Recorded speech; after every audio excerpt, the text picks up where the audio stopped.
Hello and welcome to Conversations in Close Protection with your hosts Chuck Randall and Chris Story. Our goal is to engage the greater protection community, inspire innovative thought, and as always, continue the conversation around all things close protection. This is Conversations in Close Protection. This is Shop Talk, August 2022. I'm Chuck Randolph, and across the video divide is the avuncular Mr. Story. Sir, Dude, good evening. for a second there, I forgot about that, and yeah, I'm not even sure I want to know what that means. Avuncular. You are avuncular. Well, that sounds awesome. You can Google that shit. How are you doing? What is it? GTS?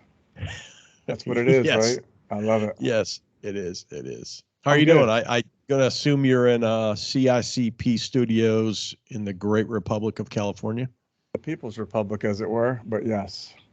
Indeed. Yes, And I am. for once, I'm back in Studios Austin. It's nice to be back. Nobody's on travel. We're not traveling tomorrow. We didn't just get home. Yeah, Nice. there's something to be said for that. Actually, there's a lot to be said for that.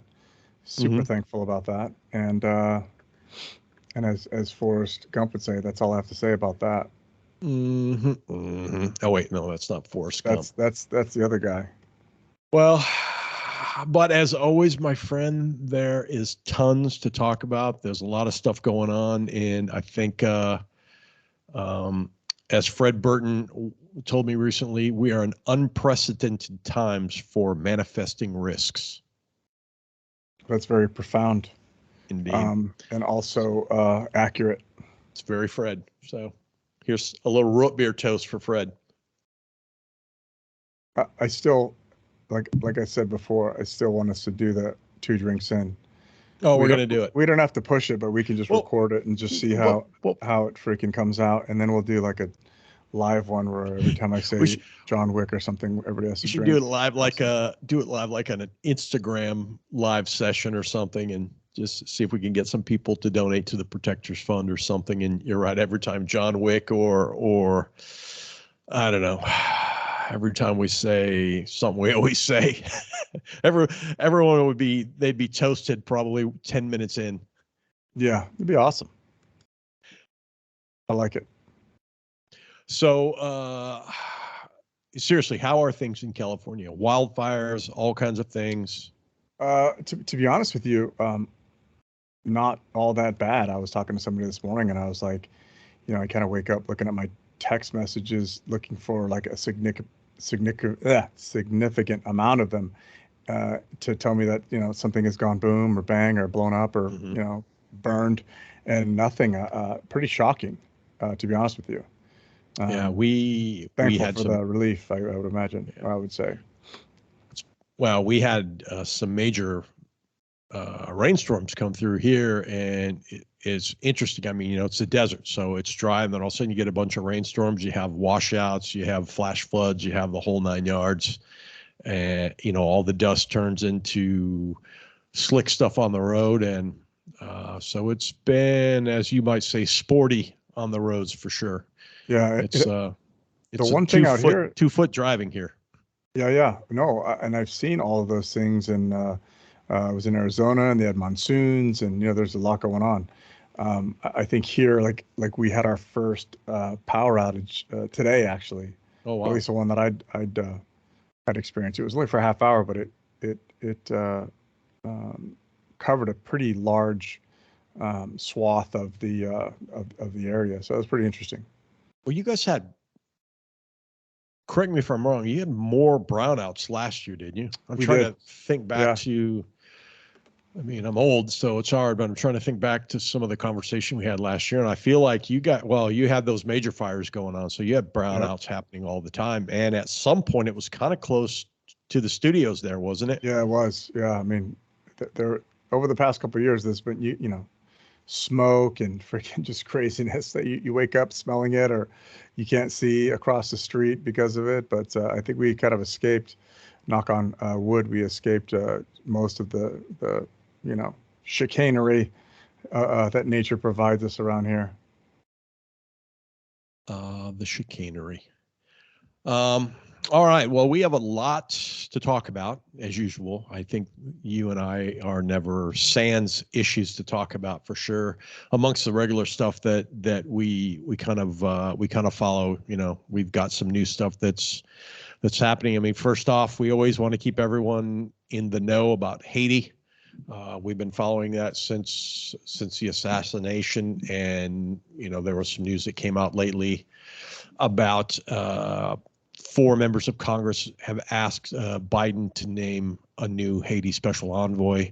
We know since the assassination of Moise, that place has fallen into further disarray. Gang wars, crime rates skyrocketing, all kinds of things happening. And, I don't know that we're any closer to understanding who or if we'll ever find out who exactly was behind the assassination, Chris, but, it continues to be a shit show. Should I say it? Yeah, pretty much.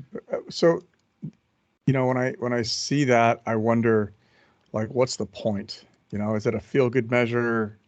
What is, I don't know, Well, I mean, it doesn't even make me feel, or give me any level of avuncularity, towards it. I just want to be like, we said before, when we've been following this and talking about it, that look, Haiti has always had, a special relationship with the U.S. And, sometime they said not much happened down in Haiti that the U.S. wasn't, supportive or unsupportive. And by the way, we're not saying that the U.S. had anything to do with the assassination, for those that will write in and go, what are you guys talking about? I think we're just saying, like, I don't know that we're seeing movement on this, and I don't know if we will. I mean, I don't, I'm not in the hallowed halls of the State Department. I don't know what the plan is, but hopefully, if we, you have these four folks from Congress urging, with the utmost urgency, we ask you to appoint a new special envoy to the Republic of Haiti, which still does not have an elected government. and also Think about that. Like, screams of special interests. Yeah, well, I mean, still does not have an elected government. So, I mean, what is the chaos that's been slowly taking hold in that place since that assassination? Yeah, who knows, right? I mean, I don't know. But that's a great point. But we haven't heard about it again. And again, if it was, I hate to be flippant in it, but if it was that important, then what, why are we not hearing more in the news, right? Or press releases or whatever. And so that's my point, is that, like, why? So, okay, great. We're appointing a special envoy, awesome, everybody. Well, great job. And there's so much to report. And like, as we were kind of joking early on, I mean, it's unprecedented times for risk manifestation and the reporting of that. So likely a lot of this stuff just gets buried in everything else that's being reported. But right. I do recall, and I just looked it up, the last time I saw something major was back on July 27th, where they were talking about the intense gang war that's happening. And I remember it because there was a cathedral, a church caught on fire and was partially damaged because firefighters couldn't get in there because it wasn't a safe space because of all the gunplay and the gang wars that were erupting. Right. So that makes things exciting. Yeah. Well, the UN had said that the clashes back in July, killed approximately 471 people. So, it will continue to be an issue. I don't know in terms of if, I was just thinking out loud here. Again, we have no crystal ball, but, will there be opportunities for contracting or something in Haiti should, they get a new, if you get a new envoy and then the U.S. is able to help them establish a new government, is there knockoff effects, no pun intended, that, would be, I don't want to say beneficial, but opportunities for people in the private military contracting world to go offer support. Right. No, I agree. I don't know. You're not hearing anything about that, are you? No, nothing. And I just, it's sad because it's the whole WIFM approach, right? Mm-hmm. Is really what it comes down to is, likely the reason that that's not happening is because we're like, what's in it for me? And from a Yeah. U.S. perspective, they're, like, unless the Haitians are going to freaking, invade in some way, shape, or form, nothing's going to get done. Yeah, I mean, There's it's yeah, that's for unfortunate, the sure. way of the world, On the track of a political assassination or attempts, we had the attack on Salman Rushdie, Yeah. and that has had some resonance. And I think what's the latest on his hospital visit? Well, so as far as I know, he's stable and recovering. There's not a whole lot on it, to be honest with you. Mm-hmm. And I really don't know. Well, I guess he got jacked up, right? So now there's not necessarily, again, from a news perspective, it's more along the lines of like, hey, he got, He had attempted assassination. He had a bunch of, wounds. 3 stab wounds to the neck, 4 in the stomach, Yeah. and a puncture to the right eye. And then he was also stabbed in the leg. The guy rushed him on stage. And I Right. think I think I read in a Newsweek article that there was danger that he might lose his eye. But I do know he's been Correct. taken. He was in ICU, but I think he's been taken off the ventilator. But it's Right. also interesting that the late Ayatollah Khomeini had, what was it, a $3 million bounty on Rushdie's head after he came out with the Satanic Verses. Right. And this guy, or the alleged, although I don't think it's alleged, I think it's pretty clear based on video and other things, the gentleman who perpetrated the attack, let me see what his name is, Hadi Matar, wasn't clear that he had actually ever read the Satanic Verses. He said, hey, I might have read a couple pages of it. And I quote, but I didn't read it from cover to cover.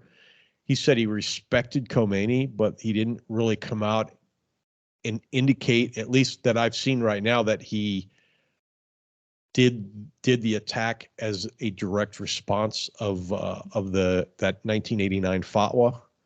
Right. So this is definitely an interesting one for the threat management crowd.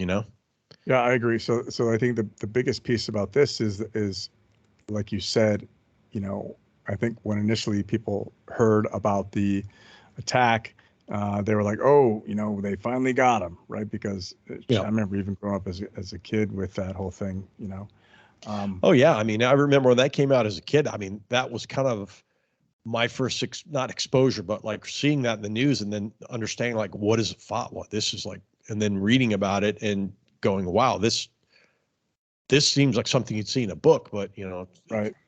Life in religion and politics. Right. Right. So I think one of the interesting things in it becomes a really a general threat, right? Like Right. Was this a general threat?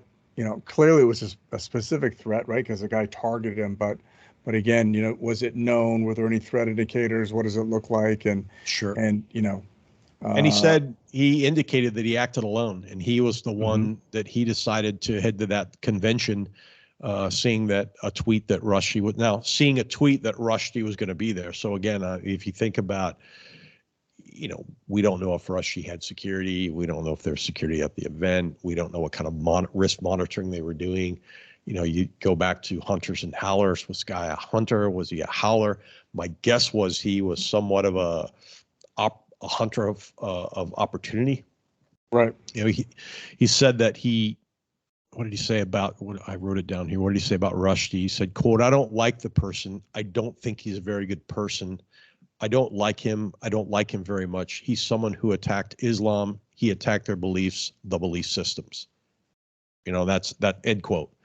Right. So again, I mean, is that a religious zealot? Is it someone with mental health? Is it a combination of both? What sparks the other one? And then you have that pathway to violence and action. Right. And I think the other piece, I it's more important that we ask these questions because really, you could say Rushdie had been a target for 40 plus years, right? But like the most interesting piece about it is that what was the attacker's thought processes? Where did he learn and get his thought process that he was freaking, right. the guy who wanted to jump on stage to attack, right? Yeah. And when did he start, if you will, obsessing on that? And then when did it manifest into action? Now I'm going to go to the spot and it's interesting, like, okay. And whether or not he did it as part of a directed, on the fatwa, here I go, I'm going to collect the money, but I'm also doing this because I had extreme religious beliefs, which just from what I'm reading open source wise, I'm maybe that's not true. I could be completely wrong there. But then you see it manifesting itself into, the political and the social media and the maybe politically driven news service. I saw something where there was a translation by an Iranian TV host that talked about it and said there was something special that happened with regards to the attack on Rushdie, and was praising it, openly on their news channel, on an Iranian news channel. Right. But again, sanctioned, unsanctioned, roll of the dice. 0311, you got lucky, you made it. Like it could literally be a blind luck, right? Where he just happened to dislike this guy, and I think that's the big piece that risk folks need to take a look at, is that the initial thought process is that, oh, like I said, they finally got him, right? Like somebody made a mistake or whatever the case is. And I think we just need to take a look at it, Well, and the Iranian TV host basically goes on, he's giving and it's a translated piece, and he kind of says it doesn't matter kind of how it happened. It serves as a great warning sign to cultural terrorism, and it's great to know that the fatwa is still alive. And I think it's important for protectors and threat managers and people who follow that stuff to say, hey, look, I'm going to take my emotion out of it, what I believe religiously, politically, et cetera, but I need to examine this, with that keen, sterile eye to say, what is the risk? Can we trace it back to somewhere? What was the point that caused this individual to make that determination? I'm going to go after him. And now look at what's the second and third order effect from this within, other extreme movements? How do we need to look at it? And how does it affect my principle? Maybe it doesn't, maybe it does.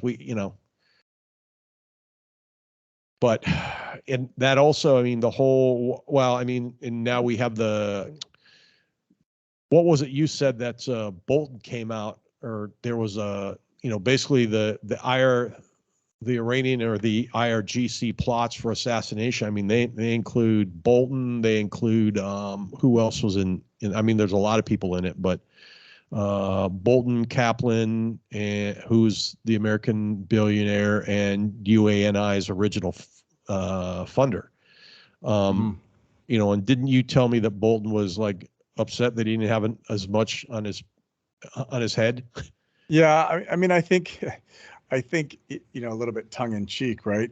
Because they want to, everybody wants to make it like, no big deal, right? Part of the job. And so what he said was he appeared to joke about an alleged plot to kill him that was uncovered last week, complaining that the money that his would-be assassin stood to make was too low, at the low price of $300,000 that somebody offered by the former member of Iran's Islamic Revolutionary Guard Corps. However, maybe somebody took a little off the top, John. I don't think it has to be a low bidder. It's just everybody wants their cut, as somebody likes to say. Well, and remember, this goes back to, what was it, 2020, that the FBI alerted Bolton to the intention that he was being targeted.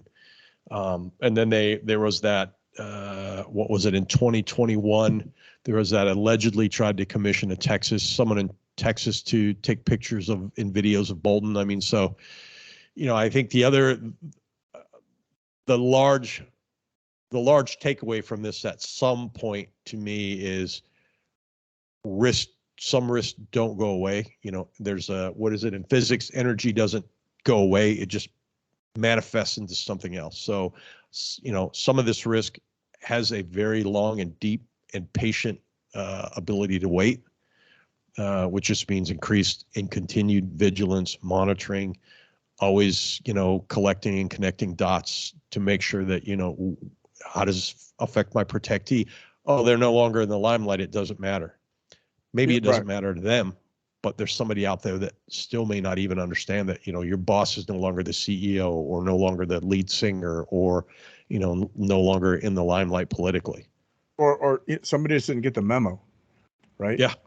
Or that they just target fixated and did the thing just because. And I think that is the important piece here, is that here are two long-standing. Granted, Rusty's is not. I mean, Rusty's is much longer than Bolton's is, but two long-standing, targets. Right? Bolton said he didn't know that he was a target, which I think is impressive in itself. Not from him, but just, where you don't know you're a target, where Rusty has been a target for a long time. And it's polar opposites, right? That you have one known, one unknown, one targeted specifically, and they're trying to hire a third party to execute it. And then one could be like a sixth party where he just freaking got angry and looked him up on the internet and said, oh, he's going to be over here. I don't like him. And earlier in August, that gentleman showed up with an loaded AK-47 at that journalist and activist home in Brooklyn. Right. And we've known that there's been issues in Washington, D.C. Just to jump on that earlier bandwagon about, how this might stir up other second, third orders of effect or attacks or something, the newspaper that's affiliated with the Supreme Leader Khomeini came out and said, quote, "Bravo to this courageous and duty-conscious man who attacked the apostate and depraved Salman Rushdie in New York. Let us kiss the hands, et cetera, et cetera, et cetera, et cetera, who tore the neck of the enemy of God with a knife," end quote. And they claim that Matar had been in direct contact with, whether that's true or not, it doesn't matter. We can take any issue that's out there and use it to our own. I mean, right. Social media, this is information operations 101 or maybe PsyOps 101. We'll take that and we'll own it as our own until you prove us otherwise. And then what does that do to stir up the hornet's nest of other extremists? Well, and you could put just about any extremist situation in there and then say, okay, now, Chris went and did an attack. Now I'm going to do it too, because I have the same belief, but I also this is my time now to shine. Right. And I think the danger here is a couple things. We're not really giving credence to like connecting the dots, and I'm not going to blame the journalist for that. Yeah, right? No. But I think at some point where somebody's attempting to conduct assassinations on U.S. soil, of U.S. either former politicians or, what some would consider protected individuals, that's a big deal, right? And as we have people who need protection but can't necessarily afford it, who can afford protection or don't need it, who want it and can afford it and need it, and who want it and can afford it but don't need it. Like there's all those different variables and matrices. It's just the fact that it just kind of gets glossed over, like, oh, by the way, somebody showed up with a long gun, Yeah, there's a great, and we will post this. We'll post this in LinkedIn when we put up the video. There's a great, and I'm a huge fan of the Lawfare blog. And there's a great long discussion about contending with IRGC plots and what that means, and it exactly talks to what you just said. Like, why do these happen unabated? What are we doing? What should we be doing? Is this a greater call for public-private partnership? maybe not. I don't know. It depends, who your boss is. Is she connected to anything that, that this would be connected to or not? Or are you, where do you work? What do you do?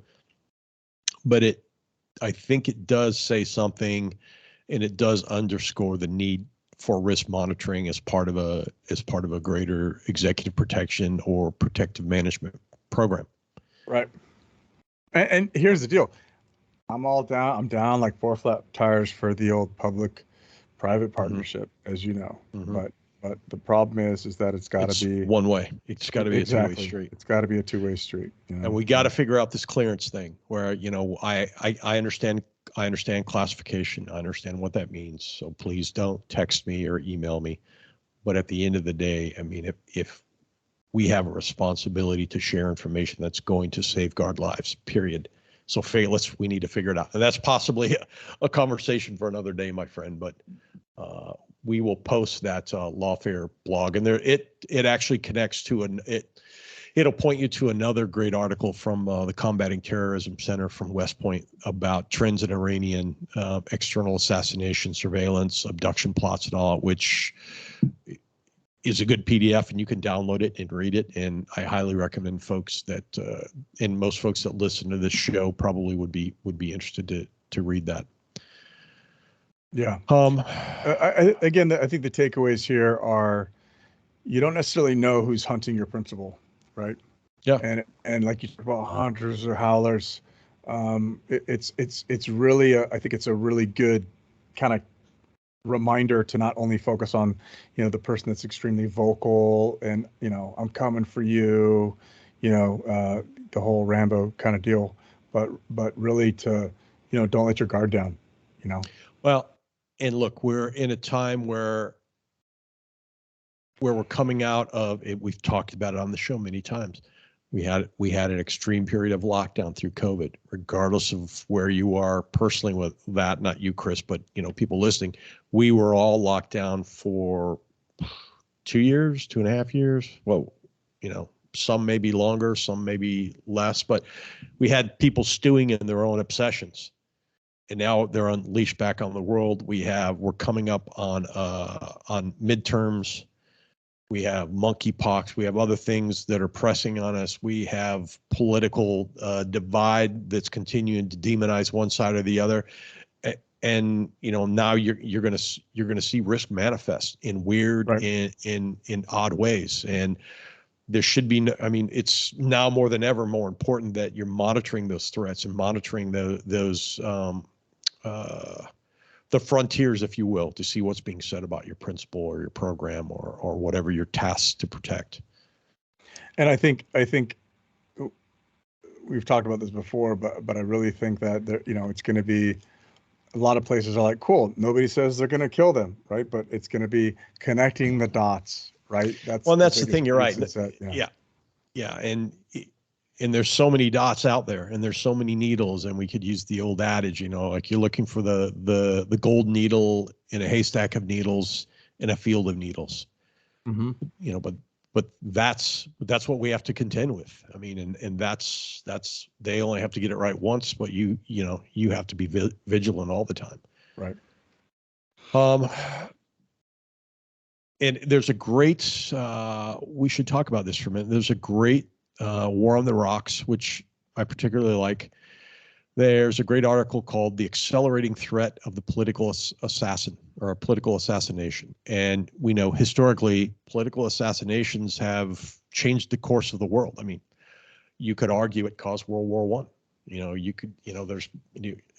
It formed the Secret Service. It did many things. And, one of the deterrents to it, as they talk about in the article, is a good protection team. I was just trying to scan it so I could scan the article here so I could quote the piece where they had this. It's a good article. They talk about acceleration of assassination, what maybe causes people to get there, to decide what they're going to do. And then they talk about this stuff that's going on apologies, I can't. In my other computer, I had it highlighted, but there's a piece in here where they're talking about like one of the things that helps deter that is a good protection team. Okay. Whether it's law enforcement or private. And part of that is also understanding that, part of a good protection program, especially today, is having that OSINT research and risk monitoring. Yeah, I mean, and that's where it becomes a big deal, right? Where you're Yep. saying, yes, we do have a good protection team, and here's what they do, and here's how they execute, and that doesn't necessarily have to be or have to do with the the skills, right? That piece of like the how do you know, Yeah. But a good protection team, I think, as we're calling it, is using protective intelligence, right? Well, here I found the quote. Let me read this. A little lengthy, but it's worth repeating here, and we'll again post this article so folks can add it to their library and print it out and maybe discuss it amongst their own teams or their own tribes. And I quote, "Deterring any such attacks is paramount. Enhanced personal protection details, both visible and covert, excuse me, are a critical last line of defense. One boosted after the Zeldin assassination attempt by the House Sergeant at Arms announcement that House lawmakers would receive an extra 10 grand for home security. More serious thought needs to be devoted to an in-depth defense that includes harsher prison sentences and enhanced preventive detention. The release of Zeldin's assailant without bail due to New York State's well-intentioned, but in this case, poor bail reforms is case in point. Although the attacker was later arrested and held for federal charges, identifying potential assassins and taking threats articulated on social media and elsewhere seriously is another." And I think that's important. It directly talks to what you're just saying, Chris. Like, look, we have this stuff. Oh, it's nothing. As you like to say, like, how do you know? Right. How do we know? And because like we talk about the all the needles and all the things, right? A lot of that has to do with, that threat management, understanding what a threat is versus what's not a threat, or what's rhetoric, or all those things. And it can get to be very, very daunting for anybody, right? And then of course you add on another platform that allows you to, or supposedly allows you to, gather more information, and now you've got 10x the amount of BS to sort through. So it's there's a lot going on, right? And I think whether people think they're like very mature with it or not, I think we're in early days of what that looks like, or what it looks like from a protective intelligence piece. The fact that people are doing it is smart. Yeah, for sure. I guess while we're on the political assassination, we have the daughter of that the man that was called Putin's brain died in a Moscow car bombing several days ago. Right. So we haven't even talked about Abe's assassination, but I mean we seem to be it's the late 70s, early 80s all over again. Yeah, kind of, right? I mean, the whole Abe thing, again, wow, man, it's funny that because there was so much that was posted on that, and of course every protector is giving you all the opinions, right? But not many people were there. And a picture says 1,000 words, but context and knowing all the things is super helpful. Yeah. But yeah, it's if we're looking at all these assassinations, or and I think political assassination can be categorized differently than are you assassinated because you're a politician, or is it a character assassination, or is it removed from, or neutralized, removed from the chessboard, or the playing field, by blackmail or other means. And those are all things that protectors need to worry about as well, right? That reputational risk. But yeah, there's a lot going on that we need to be aware of. And whether you're corporate or celebrity or whatever pool you play in, it's important to understand what can affect you. And then, of course, the great thing about the Putin connected assassination, right, is you know, and we've been talking about this for a while, right? Is that everybody looks at the main principal, but nobody Yeah. looks at the person standing next to them, or who they're connected to, or what risk they bring to us, or what, how they're connected to What's funny, the principal. You think about supply chain, and you hear that word a lot, and and everyone tends to think about it as the digital form, like what's your supply chain, but there are supply chains in the protectors realm as well. You're right. Like there's staff, there's people. If you're in a family office, that there's family, there's vendors, there's people coming in and out. I mean, in this particular, Daria Dugina, what's his name is Alexander Dugina's daughter, and at the last minute, for whatever reason, I was trading texts with somebody today, and then I went and verified it in an article from PBS that he at the last minute decided to change his SUV, and he said, "Yeah, let my daughter take it." So, unintended consequence, Now, who performed it, who did it, I have no idea. I mean, there's a million discussions, but I think at the end of the day, though, it also gets back to the basics, like, hey, Chris, when's the last time, you were on a detail and somebody looked beneath the car, and, I know in a past life, we would take pictures of the undercarriage of the car at least once a month and compare, but there's a lot to it. Yeah. Besides, there's the baseline of like, hey, this is the stuff that we get paid to counter. And then, of course, there's the political chess, as you say, the political chess game and grand strategy being played out on the stage. But at the end of the day, I mean, were there protectors involved? I don't know. Was it, a hired driver? I don't know. I don't know much. I don't know anything about him other than his position with Putin, what he did, and that his daughter, I think, was also was she a TV host, Chris?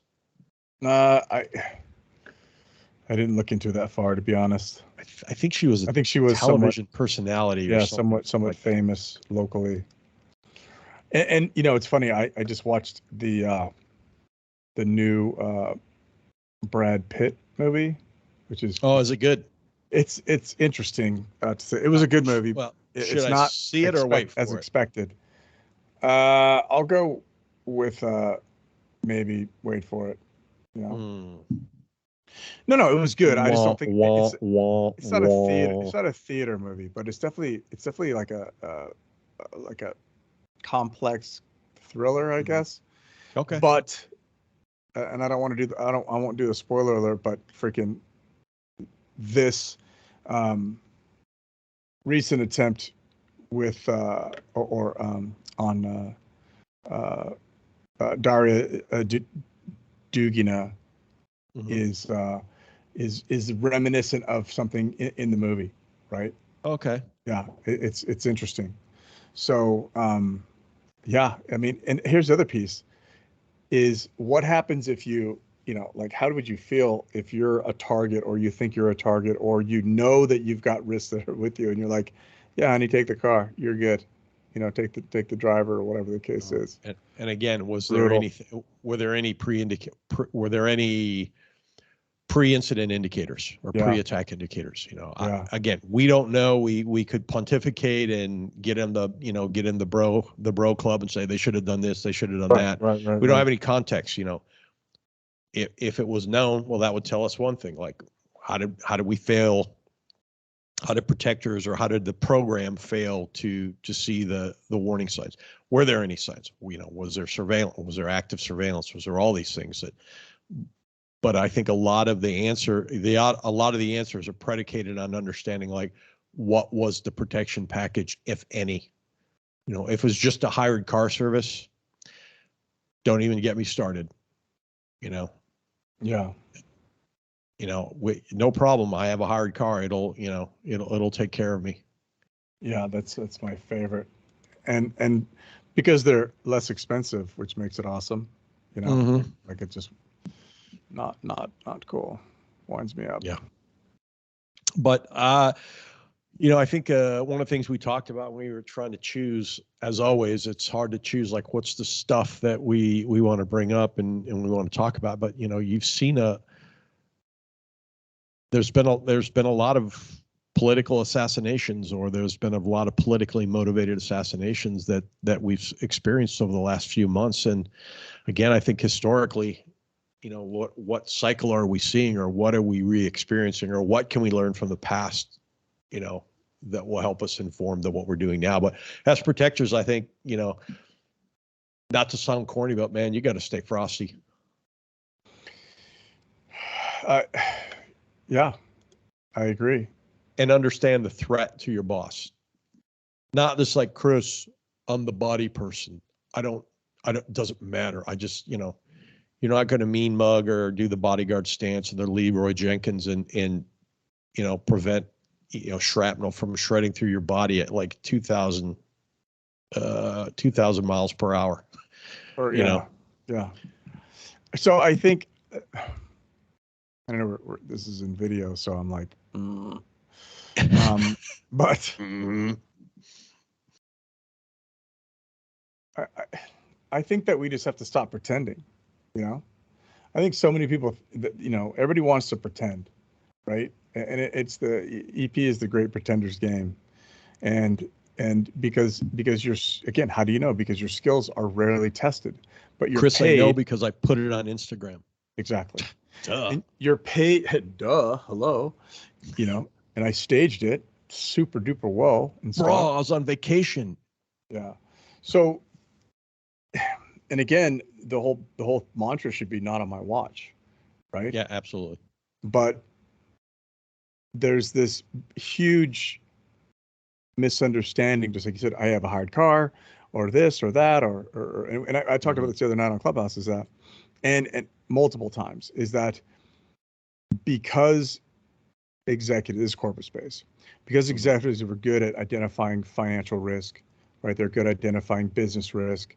They believe they're good at identifying personal risk, physical risk, and cyber risk, which is why they're the biggest violators of, cyber policy and phishing attacks and all the other things, right? Because that's what they believe, and that's why that is, right?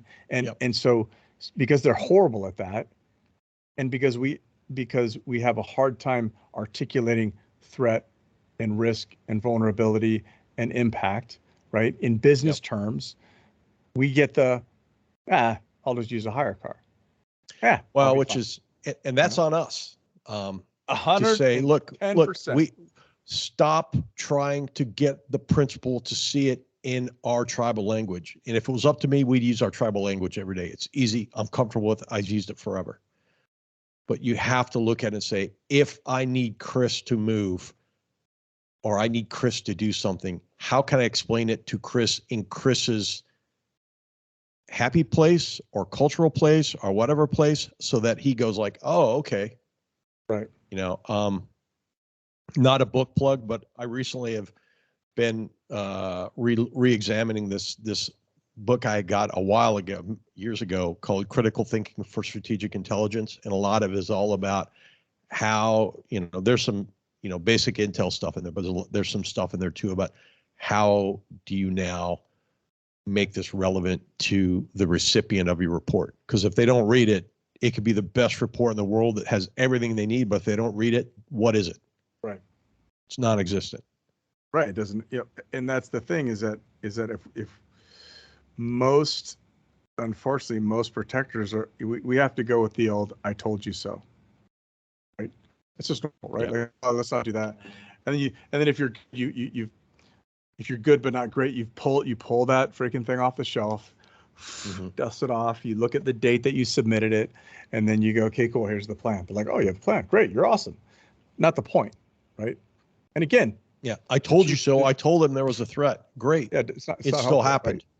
Right. So the chief, the CEO is the CRO regardless of whatever, right? And I think, again, we have to change that, Look, and if we want to be able to go, hey, Chuck, what's our status? Yeah. Where are we? What's you freaking and have me come back to you and say it, and I've heard people say before, like, be brief, be bright, be gone. I kind of think that's a bullshit thing. I mean, be concise and speak to the business. Yes. And don't run away. You don't need to be in their face, but don't run away. Yeah, that's the thing that effing winds me up about whatever Ladies and these gentlemen, here we go. freaking people. Wait a minute. Let me do this. I've been dying to do this. Rant light on. Oh my God. Okay. Anyways, so now I'm gonna freaking tune it down. But My do you point is, do you see my lens flare? yeah. Amazing. I see it. The freaking problem is that, and I don't know who says it, but once you get your freaking seat at the table, don't go sit in the freaking kids' corner again. And every time you're communicating with your executives, that doesn't mean you send them a good morning text, but it means that you open your mouth when you need to, you freaking keep it shut when you don't, and now but don't give up your seat at the table. And here's right? the thing, though, and I get the whole, like, we came to this place like, you need a seat at the table. Maybe that came from a Harvard Business Review thing. I think there's merits to it. But since we have unprecedented crisis and we have all this stuff going on, my philosophy now is like, just don't leave the room. Because you may not need to be at the table all the time, but you shouldn't leave the room. Doesn't mean you should go sit at the kids' table. Just don't leave the room and say, I'm out. See, I'm bright.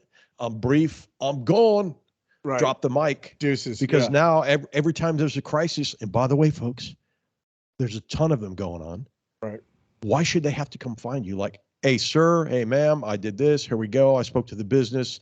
I'm here. Should you need me? My team is on standby. Yeah. I guess. So, I mean, I agree with that, right? I mean, my point is that if you have the microphone, oh yeah, freaking don't give it up, right? If they're putting you in there, be in there. Don't go away. And I think so that is the hardest part for most leaders to understand, is that, like, well, I only talk to them when they summon me. Like, you're an idiot. Well, look, great. Here, hashtag sycophant leadership. Great. Hope and you enjoy your retirement job. I'm with you. I'm with you. Like, look, a good leader, and there's several I could name, but I don't want to because I haven't asked them if we could do it. Several, they listen to this podcast, and they know, like, hey, look, and I've talked to them, like, I'm there, but I don't leave the room. I do what I need to do, and I back off. I think about if you're in the military, you've been there, Chris, so you'll know what I'm talking about. You go into a big briefing, and it's a massive room, and you have a table. So for those who maybe haven't done it, you have all these key, air quotes here, gang, decision makers that are sitting around the table. Maybe you have the commander. Maybe you have the head of intelligence, the head of operations. You have some other folks. But then around the room, are all these folks that are the information connectors, maybe. So, Chris is the commander and I'm the head of intelligence. And he says, we're going to do this thing. And he looks at me, he says, Chuck, where are we on this? I have somebody sitting behind me that might be an action officer that says, hey, my whole job is to make sure I have all the intelligence about this particular action. I was like, and I look at you and I say, sir, awesome. I have Johnny back here and he's going to tell us about this. Johnny's there. And when Johnny's done, he doesn't scream out of the room. He goes back and he sits down in case something else comes back up and they need Johnny. That way, we always have that ability to have a warm start for risk management in my mind. Right. Like, look, I don't need to be, don't willingly leave the room where they're going to talk about the quarterly earnings. Hey, it's good for you to know that, but also, like, what if something happens in that time? They say, hey, we have this going on. Where are the security people? I don't know. Oh, I guess we need to break glass. Well, we've now become that thing that we talk about not being all the time. So, right. Look, we've just talked about all this assassinations and, cyber. We haven't talked about cyber threats yet, but it's it's coming. It's a key Spoiler point. alert. It's a key point, right? Because you, as that trusted advisor to whoever the lead is, right?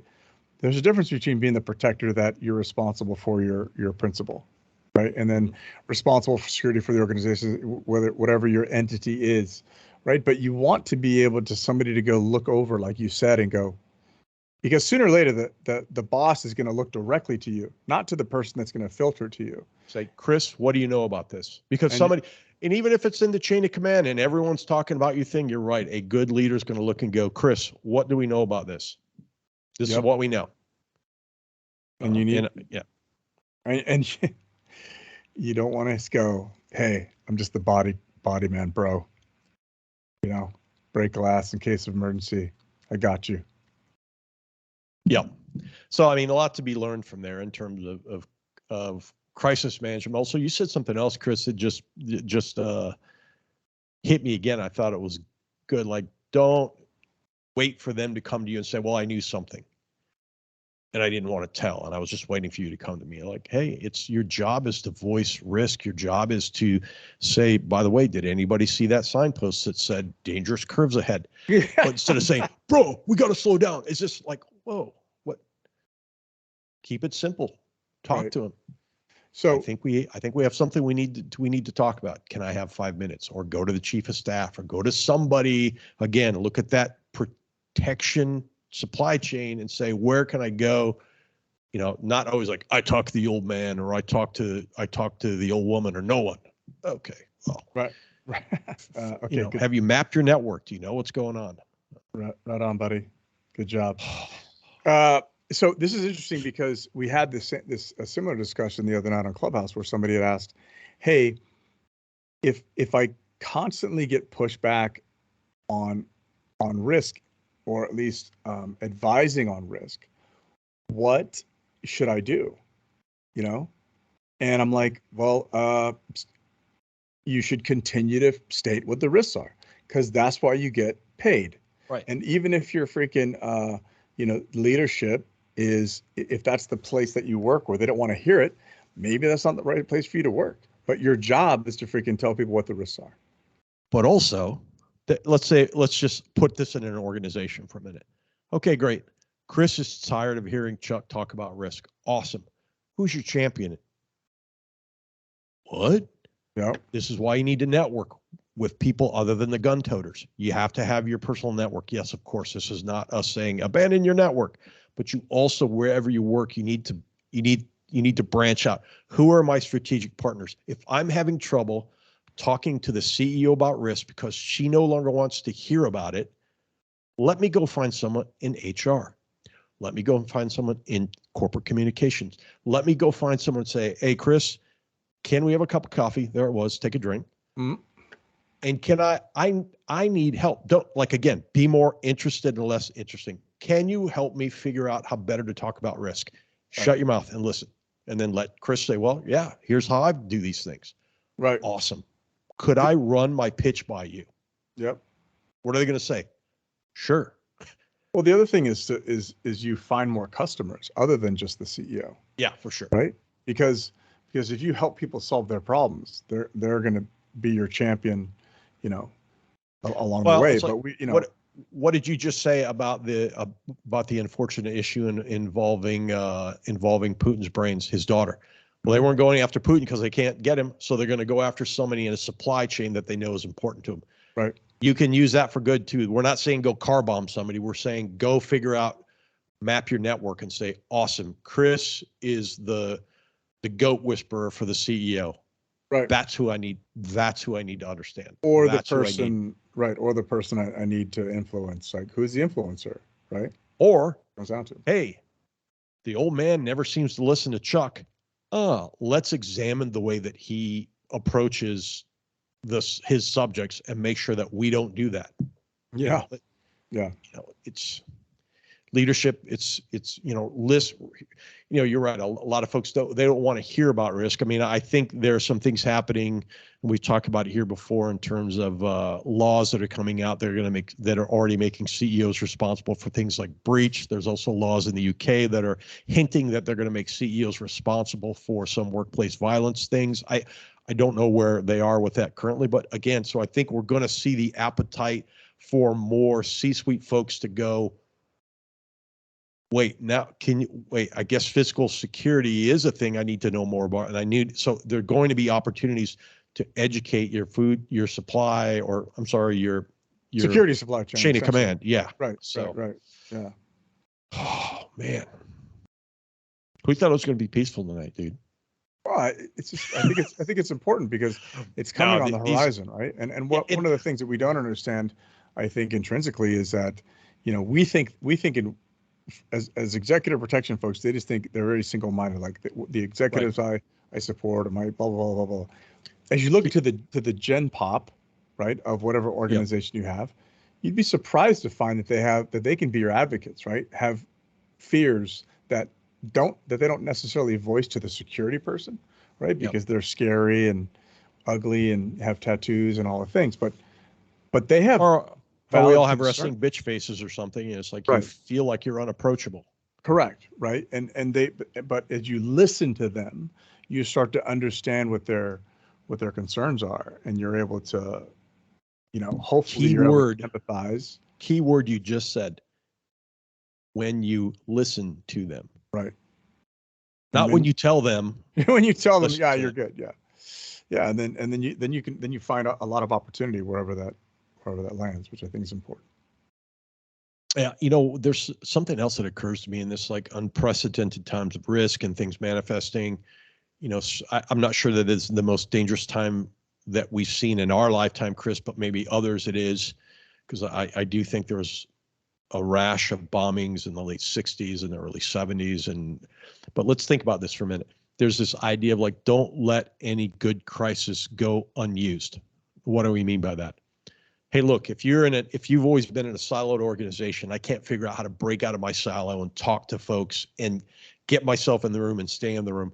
Now's the time to start reaching out to all those strategic partners going, hey, Chris, I know you're on HR. We don't have a chance to connect a lot, but there's been a wave of, active shootings and other issues. And I'd love to grab 30 minutes. Let's grab a cup of coffee and just make sure that we know each other.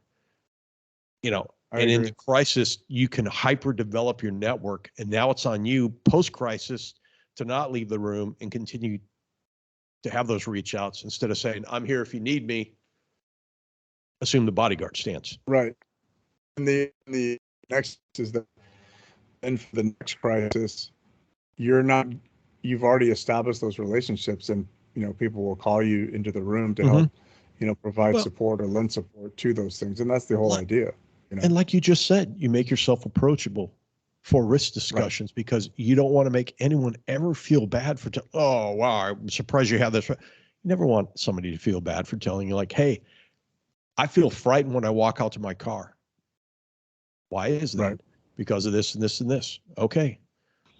Let me look into it, or let me know. Never, so I don't know. There's a lot, and there's a lot to be done, and there's a lot that we can do and continue to develop and make the situation work for us, even when it's under duress. I agree. I think, and I'm gonna do this because you will consider it. Well, if you did it, I would consider it a shameless plug. But since I'm doing it, I don't consider it a shameless plug because it's not. Or allow myself to introduce myself. Yeah, but I'm afraid. But your organization recently came out with a results of the 2022 mid-year outlook State of Protective Intelligence report, which kind of focuses on threat assessment and threat management, and did some polls. And you might want to close your ears because, I thought part of it was, well, for the first part is a freaking infomercial, which makes me, but I know there's a lot of good information in there, so I scroll through it to get it. And I think from one form of feedback would just be like, it'd be so nice to have a bottom line up front, but it is valuable because well, they're always valuable, but I think it tells you, again, from the people surveyed, whoever those folks are, it helps you connect dots, and it helps you understand, because some people work in silos just in their own organization, right? If you're the head of physical security, you don't have any other peers in your organization that understand what you deal with.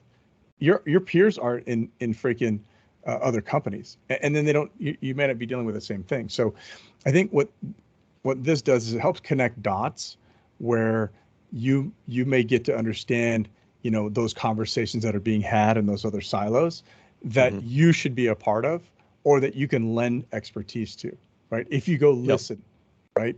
you're not gonna kick in the door and go, hey, I heard this freaking survey said that you fuckers were scared of what was going on. I'm here to tell you that it's gonna be freaking all right. Clearly not the way that would be presented, but I do think that there are some.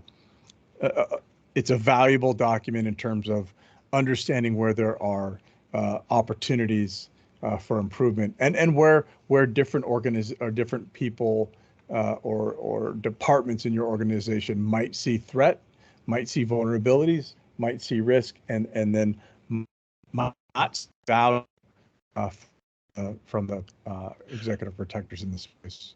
Yeah, I mean, Fred's been, the Center of Protective Intel where I work at ONTIC. I mean, Fred Burton started that idea of doing this state of PI, state of protective intelligence. And really it was all about like trying to connect conversations with themes that we get from, CSOs, CLOs, C-suite folks and others so that we can kind of help, raise that question. And where I work at ONTIC is great because it's the internal think tank. So we get to say what are the Chris's of the world saying? What are the other folks of the world seeing and listening to, and how can we distill that and create insights?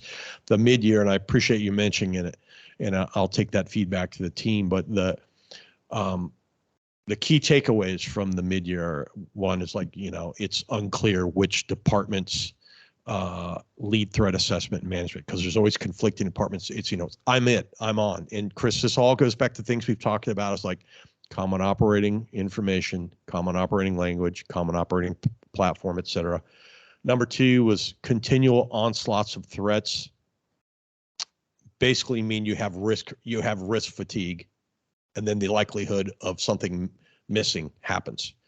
And I think, like we said, unprecedented manifestation of risk that we're seeing. You talked about it earlier with Haiti, like, oh, that's old news. But again, that doesn't mean that, a fatwa from 1989 was extremely old news. Whoops. Correct, right? Yeah. Yeah. Then we have defining threats, a lack of collective definitions didn't exist, and I've talked about this before in joint operations. If your extreme risk is something you've fought up, we call that an alpha 1-5, and I call it bird dogging. Well, if I come up on the network, so to speak, and say, hey, we have a bird dog in the situation, you're like, oh, I didn't know we had animals in this place. I mean, it's the idea of like, we need that common operating information and definitions and all that. And then downplaying risks can result in inability to identify and follow up, causing risk fatigue, which then goes into the other point. And I think the idea there is oftentimes as risk folks, we want to downplay risk. And I've heard you kind of like, this is a soapbox thing for you in the best of ways, where you're like, hey, don't downplay the obvious. You don't have to oversell it, but don't understate it. Right. But as a risk management professional, guess what? You don't get risk. You don't get the opportunity to get risk fatigue, right? Yeah. And then basically from an accountability standpoint, that's my job. Where are we at? Where are the risks today? Where are the risks today, Chris? Well, I'll tell you. And then the last couple ones that we distilled from the survey is communication silos and redundant threat assessment hamper risk management activities. I mean, that's pretty much speaks for itself. And then pretty much. And then at the last one's like people-centered functions are the first line for protection and risk mitigation. Yes, the machine is there. Yes, the machine supports and force multiplies the Mark I eyeball. But at the end of the day, the folks on the front line, it's a people-centered, people first. What is it? Mission first, people always. Isn't that what was the mantra in the Army back in the late 80s and early 90s? And I think that's what we got. And you can download the report. You can go find it. I can repost it. I had it posted up on LinkedIn, but it's a good report. You can go and get it for free. And appreciate you bringing it up. I hadn't even thought about it. So shameless plug, I guess. Well, I figured if I slogged through the freaking 36 pages of it, that I would that I better say something. But to be honest, right? I mean, if you would have said those 3 takeaways up front, it would have been awesome. But the the key takeaways as they are in the report, it's all, you know, I get it, right? You guys are going to put out a 36-page report and freaking be like, and then go talk to our competitors because they're awesome. But Yeah. in a lot of ways, it kind of seemed like an infomercial, like, because, threats will be missed. Biontech, whatever. Yeah, I disagree with you on There's that. your sound. I mean, Hey, but guess what? There's your sound bite. You could just take that and freaking use it. Threats will be missed. Anyways. But I disagree. I mean, that report is put out, and there's a lot of activity and discussion behind the scenes. Like, that report is put out as a survey to see what people are saying. I mean, threats will be missed. That's not a made up thing from the company. That's people saying threats will be missed. But I think to go back to, like, what was it you posted well, I think it was earlier today, about the value of nothing significant to report, NSTR. Yeah. It's that fine line, like, between having threat fatigue and then also being reticent to report on threat. Right. So yep. I think like in your article where you were stating, like, hey, look, and I've always been one also to say, like, it's okay to say nothing, because if you always are saying something like, we have extreme weather south of here and there's nothing that it affects in our organization, you are preventing that ability when you walk into the office and say, I believe we have something manifesting in the factory right now. Right. Yeah. If you're like, hey, are we good? And you're like, hey, we're good. Right. And we're always good. And then something changes, suddenly you have the attention of everybody in the room. Yep. Right.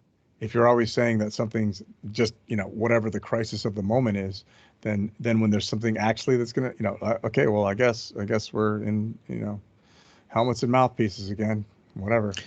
Well, I was curious, like, what was the onus of your article that you posted on? Well, I mean, it was one that you wrote on LinkedIn today about the NSTR. Well, I think primarily, ONTIC's a great intelligence collection and cross collaboration platform, right? But when you look at, trying to tell and sell people about risk intelligence, they're always looking for the freaking, like, yeah, but you didn't show me a severed head, so what good is it? Well, the good is that you're constantly monitoring and you want to hear that nothing's happening. If you don't hear that nothing's happening, you hear something's happening, you can focus on that, and you're ahead, or as we like to say, left of bang, rather than, do you always want to hear the bang going off? No, because that means that you're always involved, right? And you're always reacting to what's happening. The idea with nothing significant to report, again, is that test, is like every Intel platform out there that shows you a test. If it doesn't come up with anything, that doesn't mean that there's no risk or threat. Well, as you said at the end of your piece there, like, we get nervous about our job security. We need to embrace nothing significant to report. It should help us sleep better at night and use our energy to prepare for and defend against the next incident while and when we can. I think that, that's bold, because a lot of folks, you're right, especially in that incident or that security intelligence world, like, I need to report something because I'm worried that if I don't, they're going to say, well, there's nothing going on. We didn't say there's nothing going on. We just said nothing significant to report. Right. We can report on everything if you want, but I think what you've asked me to do is, tell you if it's good or bad. Especially, I think in protective intelligence, that's super important if you're supporting teams, because look, if we're in the field and I got to read 5 pages of some BS that has nothing to do with us, I just need you to say, like, all good. Right. I'll here's a terror line. You can read it all if you want, but up here, all good. Exactly. Cool. And here's the funny thing is that because of the global dumpster fire of the last couple of years, I mean, I myself wake up every morning looking, when I look at my phone, I'm not looking for anything like news feeds or whatever. I'm looking for numbers of notifications, right? Because you go, holy shit, why are there 400 notifications on my phone? Yeah. The world must be ending, versus oh, there's only two, nothing happened. I guess I can plan my day accordingly. Like Yep. No, I do the same thing. I it's used to get up and read all the mail and look at all the alerts and all this. And then at some point I realized, like, when you work for a multinational corporation, like, I need, like, are there hotspots? This mail is pretty quiet other than all the junk mail and the regular stuff. Cool. I can have my coffee and plan my day, as opposed to, well, something must be happening. I better go figure out what that priority is. Put the old firefighter hat on, right? Yeah. Which is different than, as you would go in and pull different threads and strings for understanding what was going on in protective intelligence, or, connect the dots, as it were. But that was the onus for the article. No, it's good. It was a good piece. And you preempted me before I could preempt you on your own article on LinkedIn. So good. Well done, sir. Oh, touche. We should, we talk about cyber on this program every once in a while, and we both think it's very important. By the way, did you see that CyberWire? If you haven't had time, but that I sent you, that there's a really good, on one of the recent CyberWire podcasts, really good discussion about digital protection for executives. And then if you want to stay for the rest of it, there's a really frightening discussion on firmware and satellites that will make you go, I'm probably going to buy some MREs this weekend just in case. Dude. Yeah. So, but speaking of cyber, earlier this week, pretty big alert from Apple came out that said 1.5 billion iPhone and Mac users need to update their software immediately. Not something you see from Apple a lot. Right. They're generally not alarmist, but I think the worry was that there was a 0-day bug that would allow, somebody to take control of your device. Right. Sounds awesome. Yeah. Why is this important for protectors? We talk about guns, and we could talk about knives and mononocks and improvised weapons and sticky pointy things. But at the end of the day, Chris, you're going to have your phone, or you're going to have a knife? Well, I'm going to use on a detail. I'm going to go with the phone, Yeah. Why? Every time. Because it's going to give me access to everything. It's going to give me access to any updates. It's going to give me access to, and I can order a knife. I can order a knife on Amazon. Yep. It's exactly what I was thinking. Like, I can order a knife, or, I can trade it for a knife if I need be, or, Yeah. But I think the important thing is like that this is important for us to stay on top of stuff. Especially as protectors, like, you've got to patch and fix your stuff. I know we sound like a couple, salty CISOs, but it's true. And we hear people talk about, oh, you need your technical guy on EP or your technical girl to do this and that. And if your technical person isn't, when these things come out, like basically beating your door down, going, Chris, you got to update your stuff now. Yeah. I don't want here's to. The deal. Doesn't matter. You don't need a technical person to update your freaking phone. Yeah. Like, hey, I need a tech guy. No, I'm asking you to plug in a USB cable, bro. Freaking just connect it, And look, I get it. Some people look at freaking tech or anything, connections or whatever as like freaking algebraic equations, but you kind of got to fight through it and freaking update your phone. Yeah. And, for folks that maybe their eyes rolled in their back of the head, or they're thinking like, I'm going to hit that 30-second button, don't. Because the important thing to consider in this is, like, it's one thing if Apple says, hey, Chris, could you update? We found something that might or could be, we found something that is exploitable. That means we found something that we want to fix. We want you to fix it before it's exploited. Mm-hmm. But the reason they put this immediate alert out is that they found a bug that's being actively exploited, meaning people are already being affected and calling it in and saying, this is a problem. And they're already working on it saying, oh, this is a problem, so, and it's never going to go away. It's never going away. No. Do you remember, I remember when the word like cyber or breach was like, oh my gosh, this is dark magic. And we thought like, okay, when is this cycle going to end? And we quickly realized like this priority just became a massive requirement. I just read something the other day where cyber insurance is not on the rise. In fact, it's going the other direction because they're increasing the premiums to have it. And some businesses are just saying like, why? we're just going to end up having to pay anyway. So why pay the insurance who may or may not actively pay out the ransom? So, these things, the concentric, they're never going away. Right. Well, and like you said, there's concentric and cyclical, which is you have to have the updates. The updates have more code for more functionality, which means they're going to have more vulnerabilities. And the great thing about it is job security for anybody who works on that side of things. Because it's never, it doesn't go, hey, we're going to secure everything and then we'll develop it securely. It's always you set up the security perimeter and then it freaking goes beyond the perimeter and the perimeter is racing to catch up to the development. That's how it works.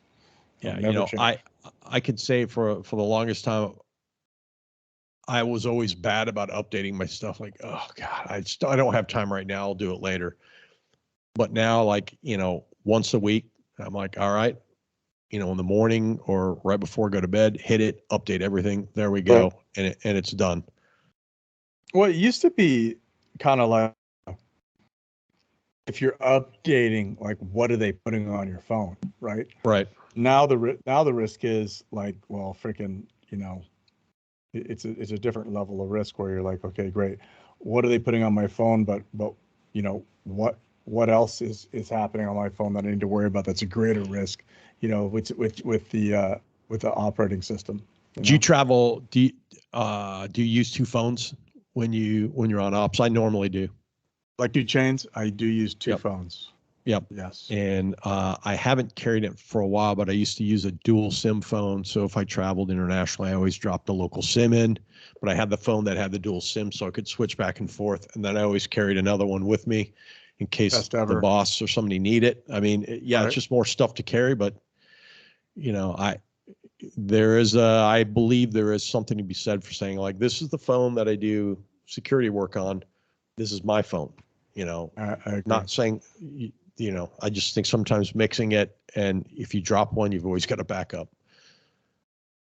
Yeah, and the dual SIM piece is freaking super awesome because you've got two networks in your in one phone, which is fantastic.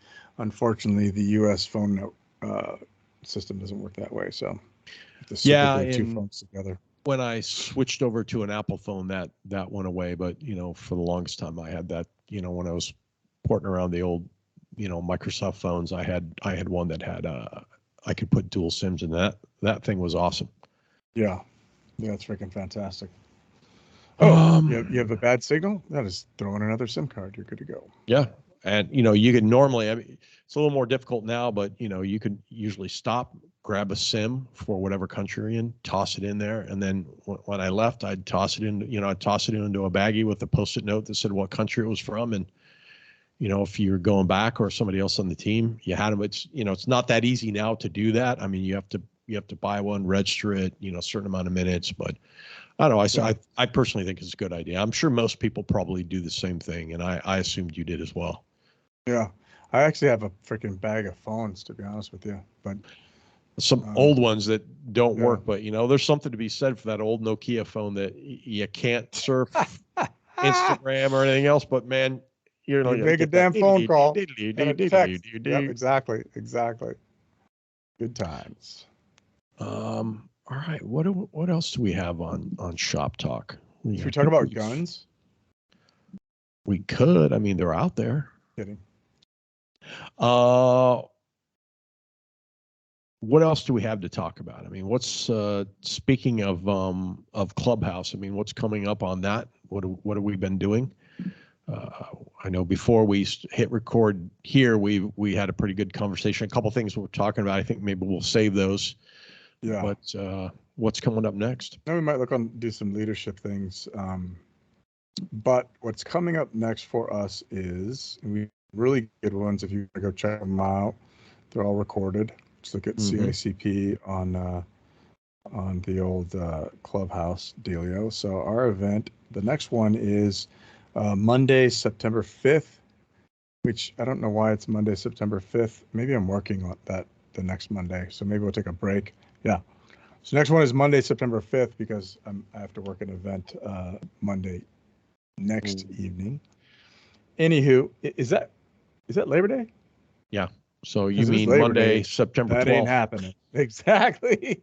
I was just going to say that. You mean the 12th, which is GSX. So Which is GSX. So actually, I'm going to shift it right now. I'm going to shift maybe it it's to Tuesday the 6th. Tuesday the 6th. Right. Yeah. Anyways, Tuesday the 6th. We're going to talk about a critical component of close protection communication. And we're going to talk about the 5 W's surrounding communication and what it should look like, and that'll refer to not only communicating with executives but the tactical communication in during your protective operations. That'll be a great conversation. No pun intended. On Clubhouse. I know at some point, I know we're going to do something on the show here and talk about the upcoming Close Protection Conference, which is rapidly expanding. My prediction is it's going to be bigger than last year. In terms of population. I think it already is, but I don't think we should say numbers yet because, we're not 100% on them, but and we are well over 60, what latest count price, 60 sponsors and vendors? Yeah. I'm actually looking for the list here because I kind of wanted to. I have it pulled up in front. So throw some shout outs. Yeah, I mean, I'll just go down the whole list, Hidden Tech, Body Armor USA, Exec Security TSCM, Eldorado Insurance, LaSource and Associates, Peak PTT, Royal American, Everywhere Comms, Paraclete, Stark Corp, not to be confused with Tony Stark, Max Security Solutions, Ontic, Torchstone, Veterans Covert Protection, Allied, the North Group, Scope Now, Control Risk, Ardwolf International, Concentric Advisors, 360 Privacy, AHNA Group, strategic. That's ANA. It's ANA's, Strategic Threat Protection, MPs Alive, RMS, Tangent, Executive Protection Institute, EP Access, Phalanx Protection, At Risk International, Executive Protection Solutions, ASPIS Protective Service, ASPIS Protective Services, Ledlow Security, Secure Ground Transportation, Data Miner, Strategic Solutions, Pacific West Academy, AS3 Driving, Ray Secure, Global Secure, the League of Executive Protection Specialists. I love that name, by the way. First Is that Call. A thing? Yeah.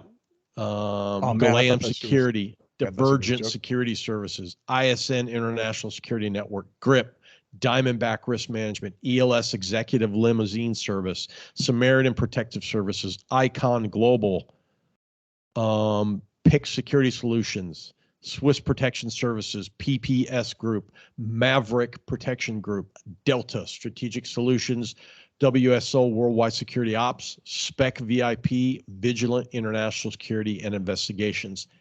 It's phenomenal the amount of people that care about this industry that are standing up to say, yes, I will support and ensure that we have an environment for people to learn, to come, learn, and have takeaways. Well, yeah, I mean it's humbling. It is. And as the International Protective Security Board's Close Protection Conference, we've got representation thus far from the US, the UK, Israel, Canada, let's see where else, Mexico, Germany, Switzerland, Dubai, Ecuador. Well, and lest we forget, we have our title sponsor. We have our title sponsor, which is Crisis 24, and they've stepped up to say we'll have the lead. We'll take the lead sponsor position, and yeah, it's amazing. I mean, it's amazing, and we'll continue to highlight these folks as we go forward and dig a little bit into this. But that's just as of a couple days ago, and apologies if we didn't mention you because this list has already probably been updated since we got the latest. But I mean, as two people on the board, I mean, I think both of us are honored and humbled that people step forward and say, yeah, I want to ensure that this goes on. I mean, it's the largest It's the largest gathering of protectors, period. So there you go. On Earth. In the world. The largest gathering of protectors in the world. Yeah. My daughter used to watch a show, what was it? Pete and Pete or something. And there's a guy that's like, he's the strongest man in the world. Nice. And why I just remember that, I don't know. Oh. Awesome. Well, my friend, I think we've said it all. I think we've said it all. Pretty much. So this has been Conversations in Close Protection. My name is Chuck Randolph, and of course, across the video divide is the avuncular Mr. Chris Story. Watch your six, wash your hands, and keep your head down. Good times. You've been listening to an episode of Conversations in Close Protection. Email us at protectiontalk@outlook.com and find us on your preferred podcast platform. Please take a moment and consider rating us to help others find Conversations in Close Protection too. Look for us on LinkedIn, Instagram, Twitter, Facebook, and other social media spots. Conversations in Close Protection is brought to you by your hosts Chuck Randolph and Chris Story. Our engineering editor is the mighty Aaron Peck. Please remember that all opinions expressed do not represent those of any organizations or companies the hosts are affiliated with. This is Rachel saying watch your six and keep your heads down.